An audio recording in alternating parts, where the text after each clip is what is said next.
Opel Insignia 16. gads AdBlue sistēmai problēma. 2 litrai mašina kaut kur jau bija programmēta ārzemēs AdBlue, bet īpašnieks ielēja iekšā AdBlue bakā, nezināja pat to pats, un viņam iedegās check engines un spiedenis par to, kad pamaz spiedenis sistēmai, tas nozīmē to, ka nekvalitatīvi ir atprogrammēta AdBlue sistēmā tai mašinai.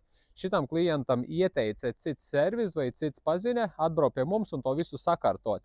Tā kā mēs tulītās visu šito sakārtosim, iziesim cauri, uztaisiem diagnostiku tai mašinai, redzējam, ka patiešām ir problēmas ar AdBlue, pēc tam mēs izņemsim vadībās bloku, paskatīsimies, kas tai mašinai ir darīts un visu pārkārtosim.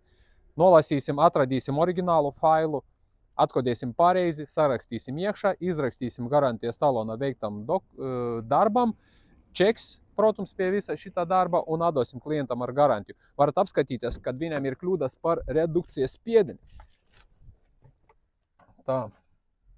Reduction pressure, sensor performance, loss communication, reduction sensor module. Tā kā tas ir saistīts ar AdBlue sistēmu un viņam arī check engines deg. Ja mēs viņu iedarbinājam iekšā, pasvaiga mašina. Check engines ir iekšā. Šādi izskatās. Atversim.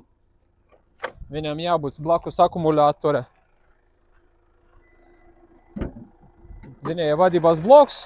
Ja viņš šeit atrodas, tas ir AC Delco E98 vadībās bloks. Daži man komentēja to, ka viņus ir baigi grūti tur atslēgt, izdarīt. Jā, kādreiz bija problēmas, bet pieredze ir mums diezgan liela. Tieši arī šitām mašinām. Tagad mēs sakārtosim ar garantiju un nākotnē problēmu nebūs. Ja vajag palīdzību ar AdBlue sistēmu, vispār ar ekoloģiju, DPF, OGR, jaudas celšanu vai jaudas mērīšanu vai pārbaudēt COCH un dūmainība, droši varat pieteikties, sakārtosim. Ejam tālāk.